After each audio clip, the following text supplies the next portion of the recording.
Hello everyone, it's Jan Bedell, the Little Giant Steps Brain Coach. Welcome back for this week's Brain Coach tip and the second half of When Does Homeschooling Really Begin?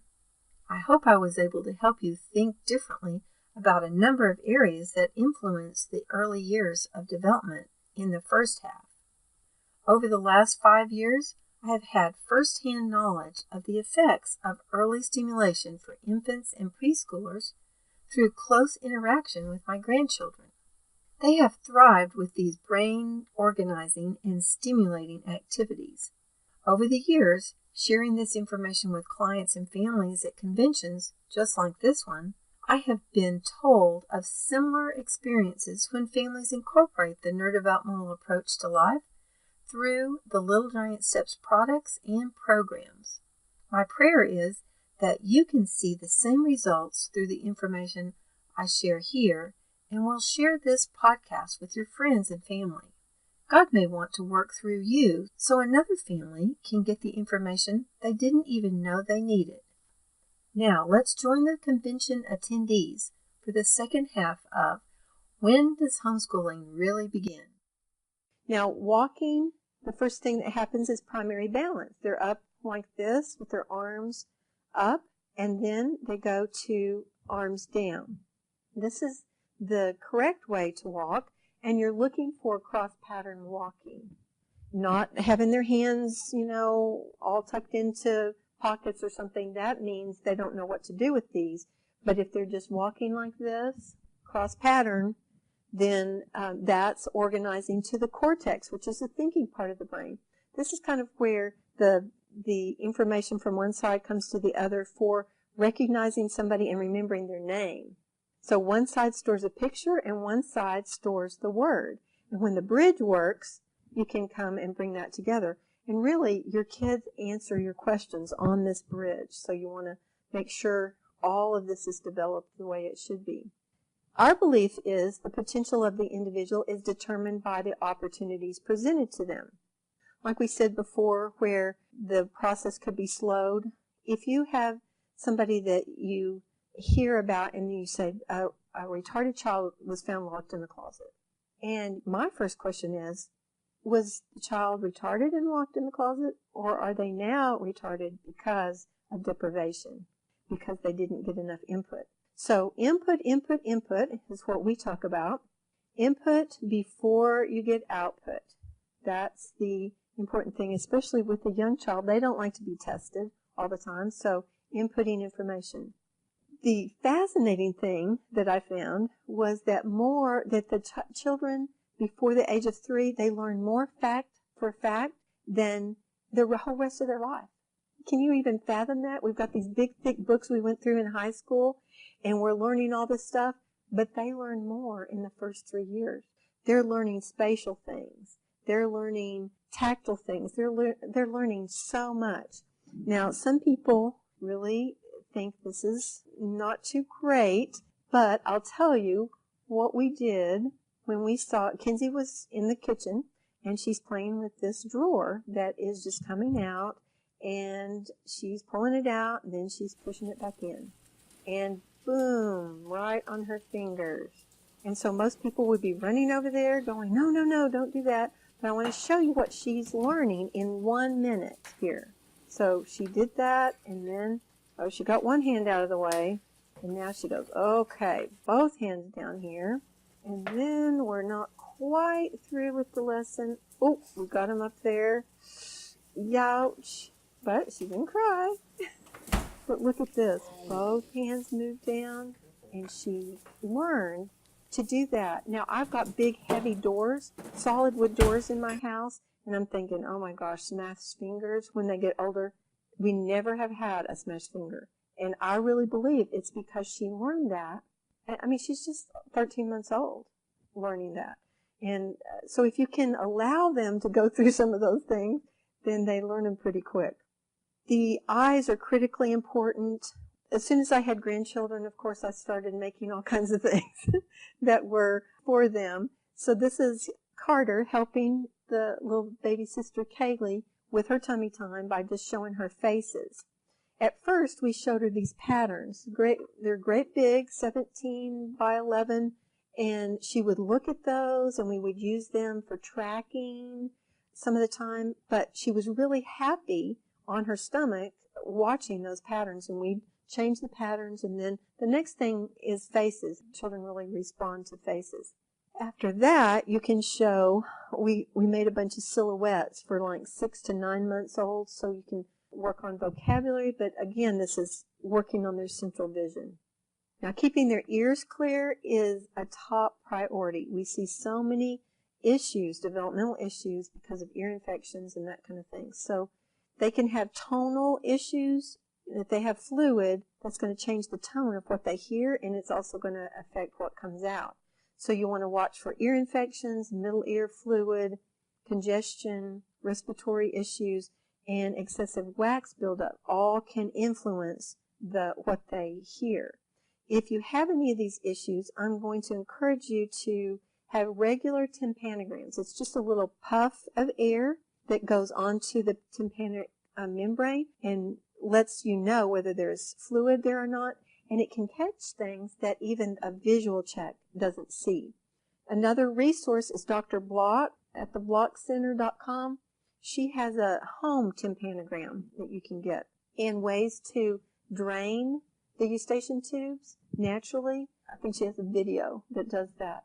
So you can get rid of the fluids before it gets into ear infections, because antibiotics add another challenging aspect. The candling for getting rid of wax. I think really anything that gets rid of wax is a good thing. You can use Debrox. That's a softener, and it washes out. It hydrogen peroxide is, I think, the main part of it, and it bubbles it and loosens it, and then you can wash it out with a bulb syringe. But I think candling is fine as well. You want to make sure that information can get in through the senses, so that's why the ears are so important, to have that channel open.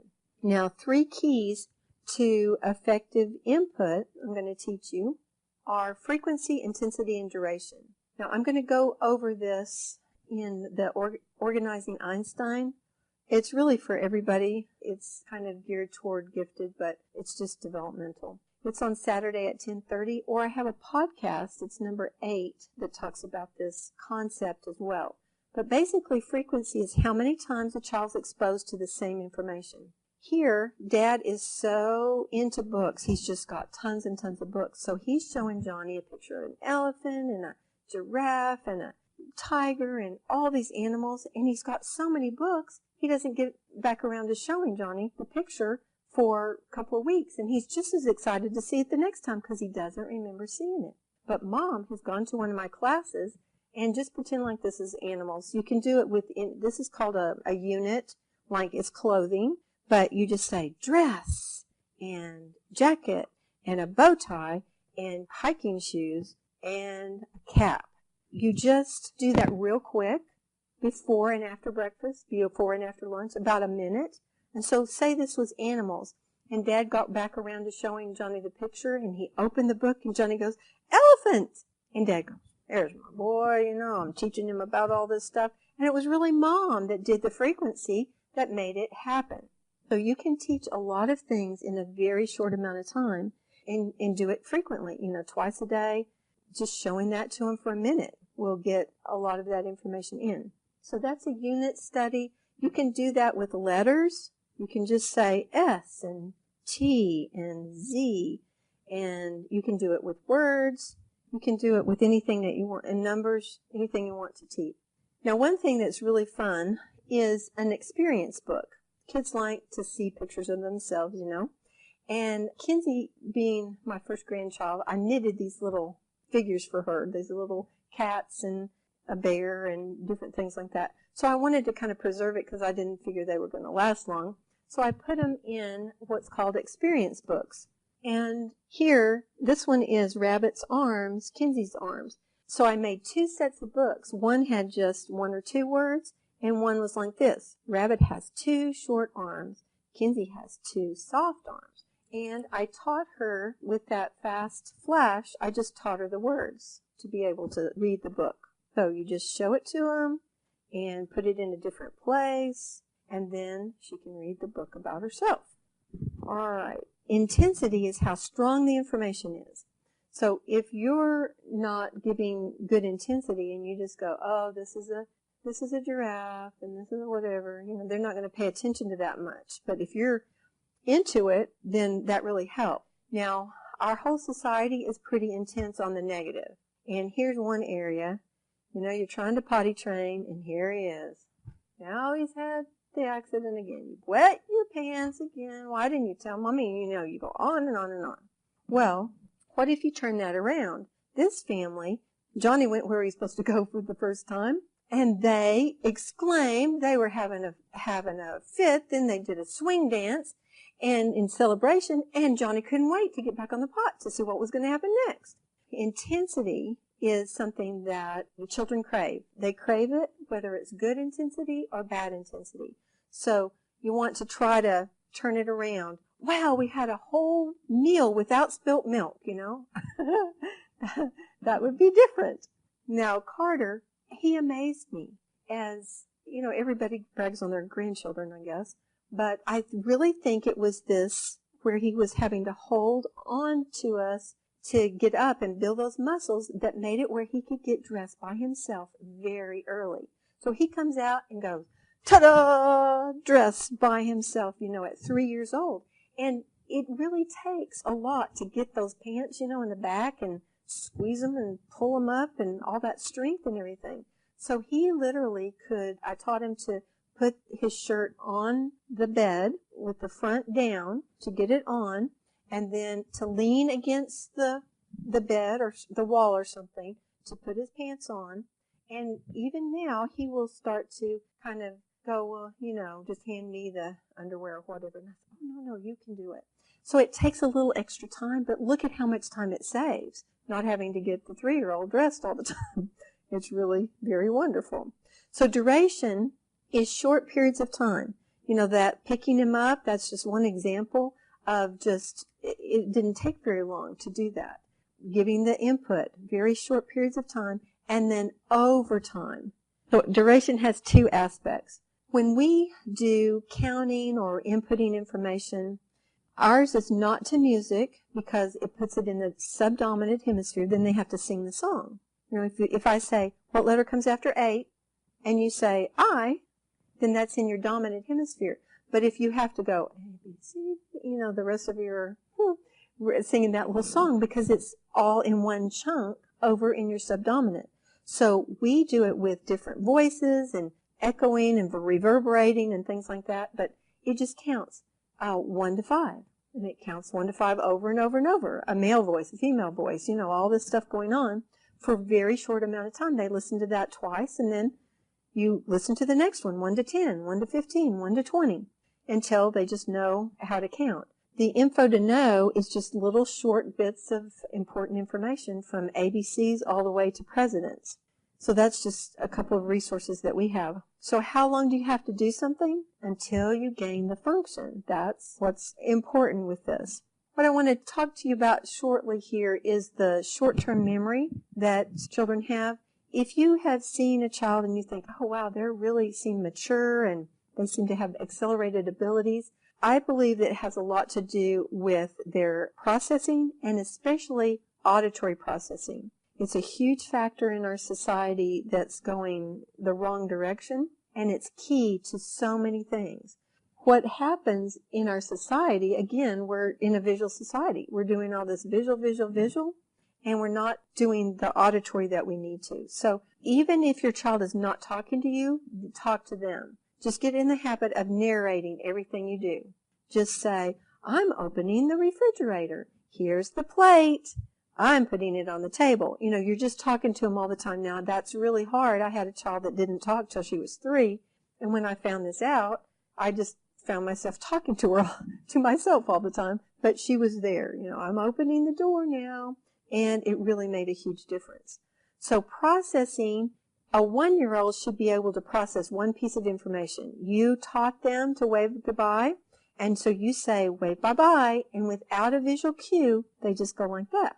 So that's a processing of 1. When they're in the nursery, all they can really process is mom. I don't care who you are, how many toys you have, I want mom. So you want to get them past that really quick, right? And so 2-year-olds should process 2 pieces. If you say to them, touch nose, hair, and you go like this and like this, that's what they do. You don't show them, they just do that. Now, I believe that when they get stuck here, it's the terrible 2s, because I want, don't want. That's about all there is. So you get them past that really quick and get them on to 3.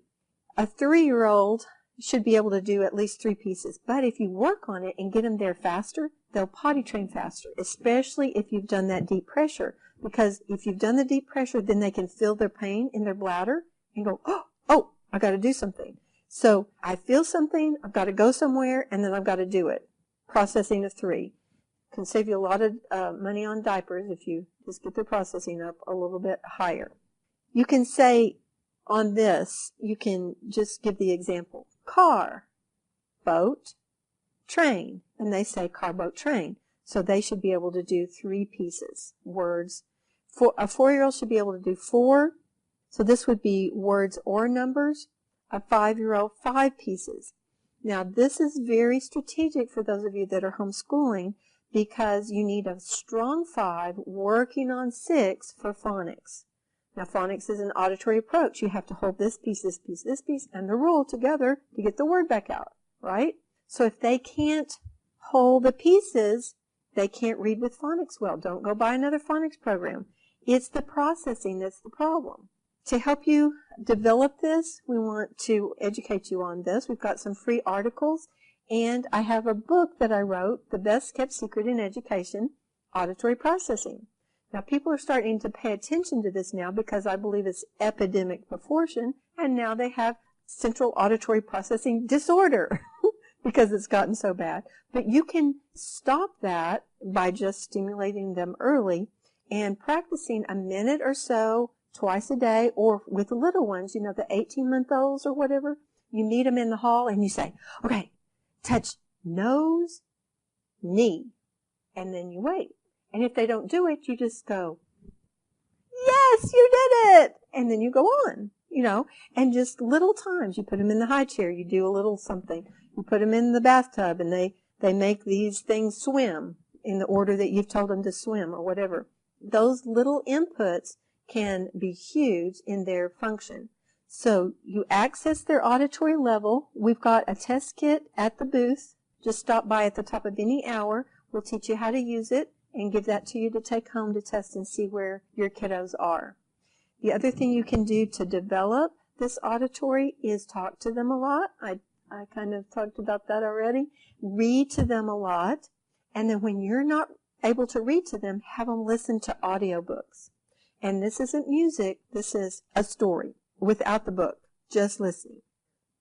Yeah, like Odyssey, or there's Your Story Hours, have great Bible stories and history stories, and there's a lot of resources that we have these days for audio.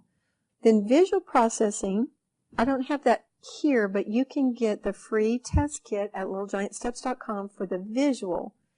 If the child is a preschooler and they have trouble with visual processing, numbers, letters, and words are a challenge for them. Now, one thing I was impressed to do early is work myself out of a job. So I created early learning foundations because I don't want children to have learning challenges. So this takes them through all the developmental steps and adds math in there, starting math, number recognition, and one-to-one correspondence, and visual discrimination, fine motor kinds of things, so that they're ready for learning later. There's a level 2 that's kindergarten and a level 3 that's first grade as well. But it's basically the neurodevelopmental program working on their processing, their lower level brain organization, and then it includes math as well. One thing that you want to realize is visual discrimination is something that children do from very early. You know those golden arches? They just know where those are and they know what that means, right? So they've discriminated that out of their environment to mean something specific. So if you take B and D, for instance, this is much more difficult than it is something like Superman and pizza. Would you say it's hard to discriminate? It's easy to tell that that's Superman and that's pizza if you're told that. So that's what we call high interest words. You can take words of the family, the dog, the things they like to eat, things like that, and teach them with that flash to discriminate something different. The other thing that you can use is we actually made a game, visual discrimination game, where they have 12 cards that are different. You can put out 4, you can put out 6, you can put out 8 or all 12, and you hold up one card that matches, and there's 12 different cards that match. So you just keep playing until they have matched them all. But then they have to look at all of them to find out where that is. So they can do this with words that they don't even read, but they just discriminate between which one looks the same and start to build those skills for reading. In your handout, you should have this list of things that you can do for like 3 to 5-year-olds. Do all the infant activities that you have done in the past or haven't done in the past. You do those for them if these areas aren't developed. Like if they're not feeling things, if they're just bumping into things all the time, they don't know where they are in space, so you do that deep pressure. If they're bothered by their clothes, you do that light touch with the tactile. Visually, you can do visual sequences. That's what I told you about. You can get the test kit and learn about that. The high interest words gives you some examples of that. They kind of like dramatizing that, so if you say, Kinsey flies, and then she reads that, and then she does it. It makes it really fun. Then auditorily, you want to learn to play those games, either with words or with numbers, to be able to get their auditory up and their processing up.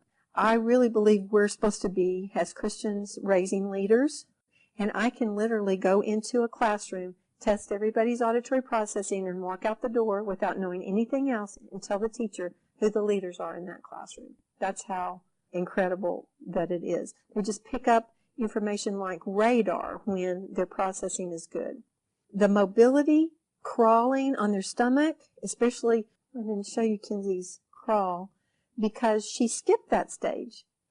I mean, I'm talking, this is your grandmother. How can you possibly, I'm a neurodevelopmentalist. How can you possibly skip that stage?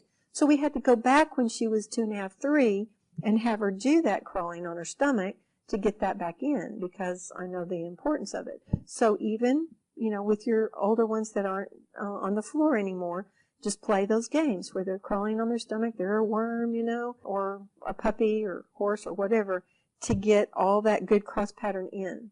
Because that's what organizes the brain. It's really the foundation. The touch, the monkey bars, or like picking up like I was talking about with their fingers, that's so huge. It helps with convergence. When they're hanging from the bar and then they move to the monkey bars, they are looking at eye-hand and really starting to converge those eyes. It helps them know where they are in space, and obviously it's strengthening the hands as well. So monkey bars are huge, and of course they've taken those out of the playground because somebody might get hurt. I mean, we used to climb trees and do all that stuff, and now we have all this thumb wraps and things where people can't hold their pencil right. So this is what I'm talking about. Instead of sitting there going, hold your pencil right 50 times, they just do because those muscles are developed. So fine motor, you want to try to do as much as you can with the cortical opposition, and things like light bright, those little bitty nubs that go into the whole bean transfer, which is several different kinds of beans, just dried beans, and then they sort them out, but only use this. So if they won't do that with just the index finger and thumb, you put a sock on their hand, and it's just got a hole for this, so this is all they have. That's kind of tricks them into that. Then coloring with stubs. Instead of those big fat crayons, get the little ones and break them into pieces. Those pieces that you usually throw away, those are the ones you keep. Because if they're about 3/4 of an inch, the only way you can hold them is correctly with a tripod grip. That gets them doing things like that. So these are just some ideas of things that you can do early to help them. We do have a 0 to 4, the pivotal years, that goes over these kinds of things as well. I'm hoping that that's giving you some ideas and broadening your thoughts about what to do with your preschooler. Thanks so much for joining me this week. Please continue to stay tuned where you will receive more Brain Coach tips to make life and learning easier. Next week, Little Giant Steps will sponsor the next episode where I share how to create a more positive learning environment in your home.